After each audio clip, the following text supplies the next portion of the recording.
Bonjour chers auditeurs de la plateforme de foi, vous pouvez y croire.com. Aujourd'hui, on va passer un temps de prière ensemble dans le cadre de cette rubrique Prière avec les psaumes. C'est Caroline Rowe et c'est mon privilège de diriger une fois de plus ce temps de prière. On va prier aujourd'hui avec le psaume 15. Dans ma Bible que je vous montre tout le temps, la Bible Second 21, c'est une Bible d'études. J'ai des titres de chaque psaume et le psaume 15 a pour titre Portrait du juste. En d'autres termes, le juste, c'est celui qui a un bon comportement. Nous savons que nous avons été justifiés par Jésus-Christ qui est venu prendre notre place de péché sur la croix.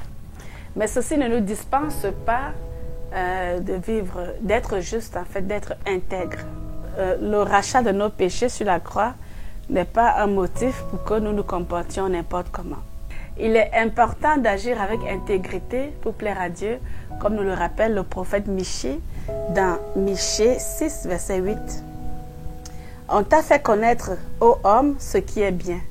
Et ce que l'Éternel demande de toi, c'est que tu pratiques la justice, que tu aimes la miséricorde et que tu marches humblement avec ton Dieu. Donc, c'est ce que Dieu veut qu'on fasse. Oui, on a été justifiés, on a été rachetés au prix, mais nous devons faire attention quand même. On a notre part à faire. On doit être intègre, on doit refléter le royaume des cieux, on doit refléter Christ qui est venu prendre notre place de péché. Parce que si nous ne marchons pas avec intégrité, imaginez quelqu'un qui va dans un supermarché, qui achète quelque chose et que la caissière fait une erreur, par exemple. Il constate qu'elle a fait l'erreur.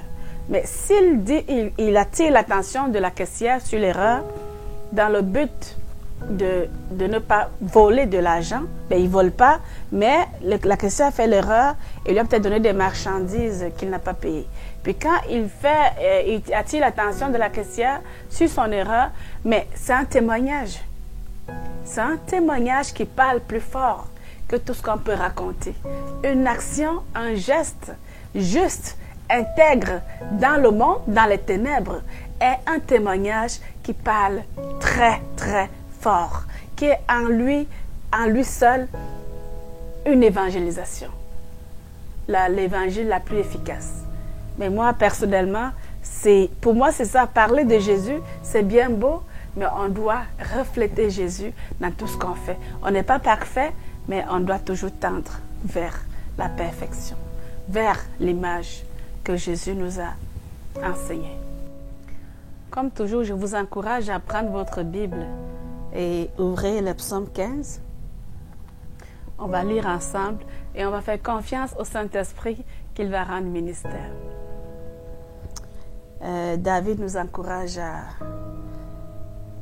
à marcher dans l'intégrité et la justice de Dieu. Éternel, qui séjournera dans ta tente. La tente ici, c'est mis pour la présence de Dieu. Alors David se demandait qui va séjourner dans la présence de Dieu, qui demeurera sur ta montagne sainte. Oh, merci Seigneur Jésus. Merci Père, parce que nous sommes tes enfants.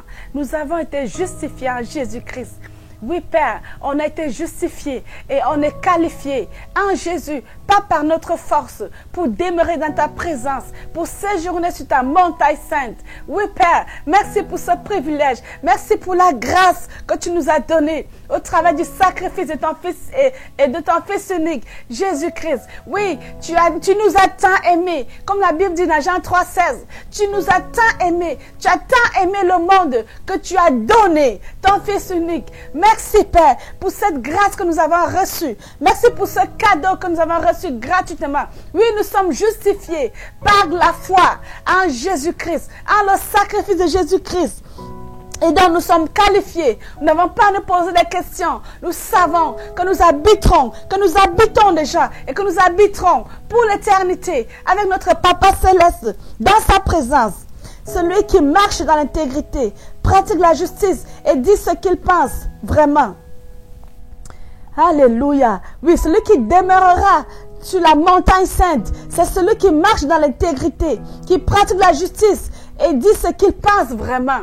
Oui, merci. Merci, Père, parce que nous allons demeurer dans la vérité. Nous allons demeurer dans la justice, dans ta justice. Merci, Père, parce que tu nous aides. Tu nous éloignes de tout ce qui n'est pas de toi, de tout ce qui n'est pas de toi. Oui, tu dis dans ta parole que la langue est un gouvernail très dangereux, très dangereux. Nous voulons contrôler notre langue. Je veux contrôler ma langue. Je veux contrôler ma langue. Je ne veux pas dire ce qui n'est pas de toi. Je ne veux pas dire des choses qui ne m'aident pas à construire mon monde divin, ce que je veux voir, les fruits de l'esprit, les fruits du royaume. Celui qui marche dans l'intégrité pratique la justice et dit ce qu'il pense vraiment. Il ne calomnie pas avec sa langue. Il ne calomnie pas avec sa langue. Oui, merci Seigneur.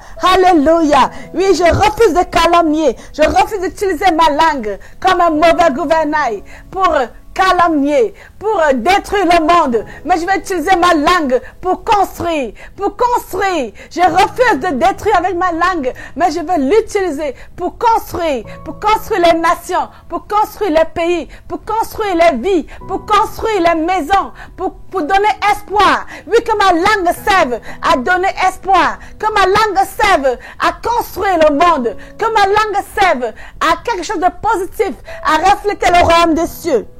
Alléluia. Il ne jette pas le déshonneur sur son prochain. Il regarde avec répulsion l'homme au comportement méprisable. Mais il honore ceux qui craignent l'Éternel. Alléluia. Oui, Père, celui qui est juste honore ceux qui craignent l'Éternel. Celui qui est juste marche devant le roi des rois et marche avec le Saint-Esprit pour promouvoir le royaume des cieux, pour promouvoir la justice de notre Papa Céleste, pour promouvoir le royaume des cieux. Et dit non au royaume des ténèbres, et dit non au royaume du diable. Il ne se rétracte pas. S'il fait un serment à son préjudice, il n'exige pas d'intérêt de son argent et il n'accepte pas de don contre l'innocent.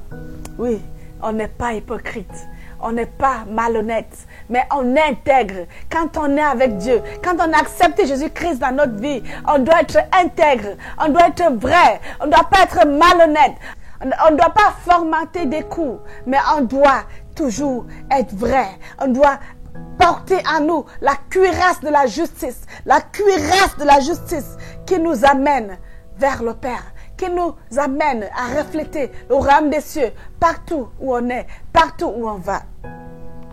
Celui qui se conduit ainsi ne sera jamais ébranlé. Merci, Papa, parce que je ne serai jamais ébranlé, parce que mon frère ne sera jamais ébranlé, ma soeur ne sera jamais ébranlée, mais nous allons porter la cuirasse de justice. Il ne se retraite pas s'il fait un serment à son préjudice. Merci, Père.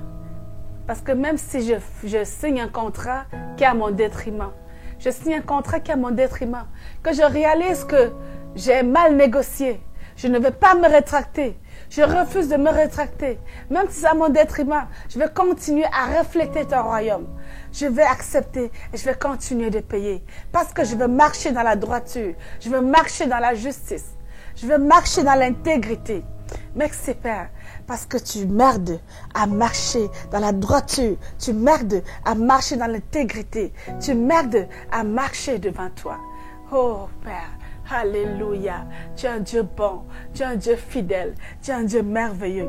Merci, Père, parce que qui demande reçoit. Tu as dit frappez et l'homme vous ouvrira. Et je suis devant la porte et je frappe devant la porte parce que je veux être droite. Je veux être juste. Je veux être intègre. Et je sais que tu m'entends. Je sais que tu m'écoutes. Et je sais que tu vas m'aider à être intègre, à être droite dans tout ce que j'entreprends autour de moi, dans ma famille, dans mon entourage, dans mon travail. Tu vas m'aider à être intègre, à être droite, à tout le temps revêtir le vêtement de justice, à tout le temps revêtir le vêtement de droiture.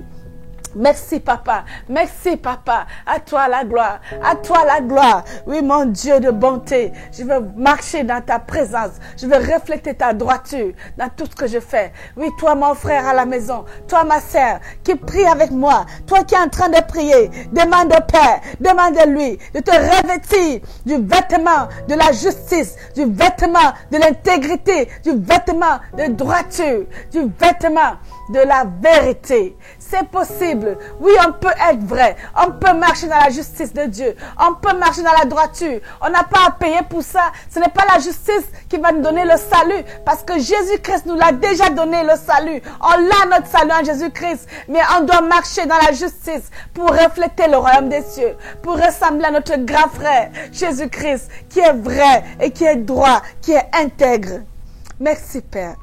Merci Saint-Esprit, parce que toi, tu seras toujours avec nous. Tu vas nous accompagner, tu vas m'accompagner et tu vas me guider. Quand mon esprit veut faire quelque chose de mauvais, quand mon esprit veut être dans le mensonge, quand mon esprit veut être dans la malhonnêteté, tu vas me rappeler, non, ce n'est pas ça, ce n'est pas comme ça que Jésus est. Jésus est intègre, Jésus est vrai. Et oui, je vais l'entendre tout de suite. Je vais rentrer dans la vérité, je vais rentrer dans la droiture, parce que c'est ça qui est le fruit de l'esprit. La vérité, la droiture, la paix. Merci Père. Merci Jésus. On a prié dans le précieux nom de Jésus-Christ. Amen. Toi qui es à la maison, qui ne sais pas prier, ben prends un psaume comme ça, commence à le lire. Et le Saint-Esprit te donne des paroles. Les paroles de vérité, les paroles de justice. Et pendant que tu le dis, ton esprit l'accepte. Tu vas le croire dans ta chair, dans ton âme, dans ton corps. Et avant que tu ne t'en rendes compte, tu vas marcher dans ce que tes paroles ont dit. Parce que ta langue construit ce que tes yeux veulent voir. Et ce que tes yeux veulent voir, c'est forcément ce que Christ lui-même veut voir. Merci d'avoir été avec moi dans ce temps de prière. Vous pouvez y croire. À très bientôt pour un autre temps de prière avec les psaumes.